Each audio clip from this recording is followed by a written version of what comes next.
رب اشرح لي صدري ويسر لي امری واحلل عقدۃ من لسانی یفقهوا قولی واجعل لي وزیرا من اہلی۔ السلام علیکم۔ اچھا، آپ کو کیسے پتہ چلے گا کہ کوئی آپ کا وفادار ہے، کوئی آپ کا پکا ساتھی ہے؟ کون آپ کو نہیں چھوڑ کے جائے گا کبھی؟ کون ہمیشہ آپ کے ساتھ رہے گا؟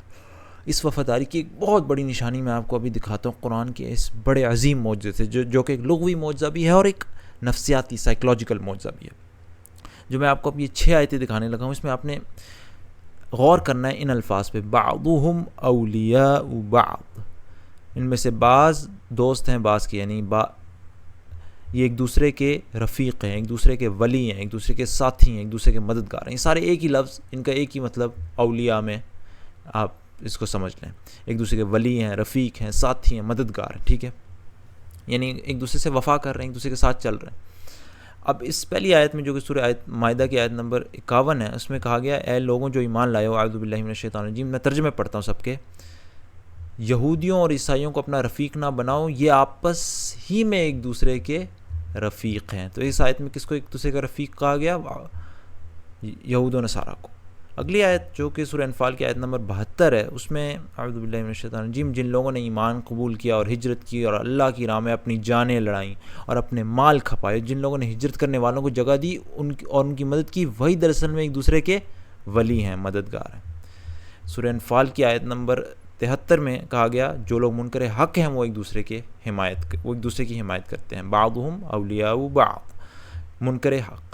سورہ توبہ کی آیت نمبر 71 میں کہا گیا والمؤمنون والمؤمنات بعضهم اولیاء بعض، مومن مرد اور مومن عورت یہ سب ایک دوسرے کے رفیق ہیں۔ جبکہ سورہ جاثیہ کی آیت نمبر 19 میں کہا گیا ان الظالمین بعضهم اولیاء بعض، اللہ کے مقابلے میں وہ تمہارا کچھ بھی کام نہیں آ سکتے، ظالم ایک دوسرے کے ساتھی ہیں، بعضهم اولیاء بعض۔ یہ تھی 5 آیتیں جس میں بعضهم اولیاء بعض، ایک دوسرے کے ساتھی، ایک دوسرے کے ساتھی، ایک دوسرے کے ساتھی۔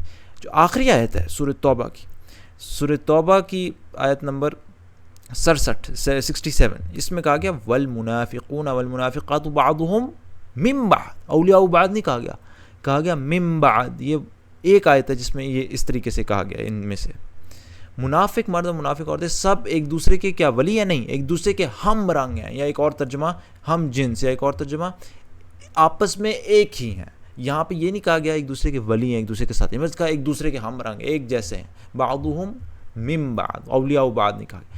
اور یہی وہ فرق ہے جس نے اس قرآن کے معجزے کو ہمارے سامنے ابھار کے سامنے کھڑا کر کے رکھ دیا کہ کیوں یہود و نصارہ کو ایک دوسرے کا رفیق کہا گیا، ولی کہا گیا، سورہ انفال میں ایمان لانے والوں کو، ہجرت کرنے والوں کو، ان کی مدد کرنے والوں کو ایک دوسرے کا ولی کہا گیا، یہاں پہ منکرین حق کو ایک دوسرے کا ولی کہا گیا، یہاں پہ مومنوں کو ایک دوسرے کا ولی کہا گیا، یہاں پہ ظالموں کو ایک دوسرے کا ولی کہا گیا، یہاں پہ جب منافقوں کی بات آئی بات ہی پلٹ گئی، یہاں پہ ایک دوسرے کو ولی نہیں، منافق ایک دوسرے کے ولی نہیں، بس ایک دوسرے سے مشابہت رکھتے ہیں، ایک ہم رنگ ہیں، ایک جیسے ہیں، لیکن ایک دوسرے کے ولی نہیں۔ کیوں؟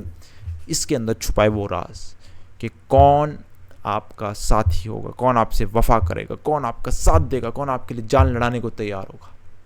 آپ دیکھیے، وہ آپ کے لیے جان لڑانے کو تیار ہوگا جس کا اور آپ کا ایک مقصد، ایک ہدف، ایک ٹارگٹ اور ایک ہی مشن ہوگا۔ آپ دیکھیں یہود و نصارہ ایک عقیدہ، ایک ہی ملت، یہودیوں کی ایک ملت، عیسائیوں کی اپنی ایک ملت، ایک سوچ، وہ ایک دوسرے کے ولی، اس میں ایک دوسرے کا ساتھ دیں گے۔ یہاں پہ ایمان لانے والے، ہجرت کرنے والے اللہ کی راہ میں، دیکھیں ان کا ایک ہدف ہے اللہ کی راہ، وہ چونکہ اللہ کی راہ میں چل رہے ہیں، ان کا ایک ہی ہدف ہے، وہ ایک دوسرے کے ولی ہیں۔ یہاں پہ اس آیت نمبر 73 سورہ انفال میں بعضهم اولیاء بعض کس کو کہا گیا؟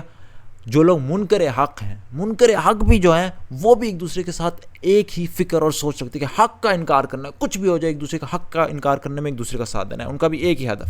اسی طریقے سے یہاں پہ مومن مرد، مومن عورتیں، ان کا بھی ایک ہی ہدف۔ کیا یہاں پہ کہا گیا ہے؟ بھلائی کا حکم دیتے ہیں، برائی سے روکتے ہیں، نماز قائم کرتے ہیں، زکوٰۃ دیتے ہیں، اور اس کے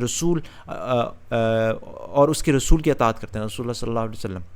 تو آپ دیکھیں یہاں پہ بھی ایک ہی ہدف۔ سورہ جاثیہ میں والظالمین، ظالم لوگ ایک دوسرے سے، ظالم بھی آپ دیکھیں جو لوگ گناہ کر رہے ہوتے ہیں، کوئی مثال کے طور پر کوئی گناہ کرنے جا رہا ہے، سب ایک ساتھ کسی بینک کو لوٹنے جا رہے ہیں مثال کے طور پر، ایک دوسرے کا ساتھ دیں گے تاکہ بینک لوٹ سکے، کچھ بھی کریں ایک دوسرے کا ساتھ دے کے بینک لوٹیں گے، کسی کو کوئی ڈکیتی کرنے جا رہے ہیں، سب ایک دوسرے کا ساتھ دے کے ڈکیتی کریں گے۔ تو ظالم لوگ بھی ایک دوسرے کے ساتھی ہوتے ہیں۔ لیکن جب منافقوں کی بات آئی تو کہا بعضهم من بعض، اولیاء بعض نہیں کہا گیا۔ کیوں؟ کہ منافق کا ہدف، منافق کا ٹارگٹ، منافق کا مشن کیا ہوتا ہے؟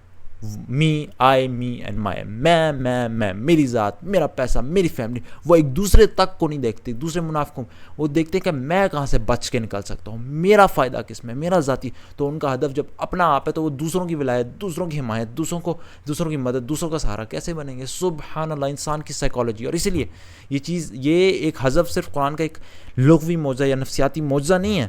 قرآن نے کہ ہر ٹارگیٹڈ گروپ کو، جو جس گروپ کا ایک مشن، ایک سوچ، ایک فکر تھی، ان کو ایک دوسرے کا ولی کہا. اور جس کا مشن ٹارگیٹ اپنا آپ تھا، انہوں نے اس کو اللہ تعالیٰ نے ایک دوسرے کا ولی نہیں کہا، کیونکہ وہ اپنی ولایت کرتے ہیں. دوسروں کا نقصان بھی ہو رہا تو کرا دیں گے، کیونکہ ان کو دیکھنا ہے کہ میں کہاں سے بچ کے نکل سکتا ہوں.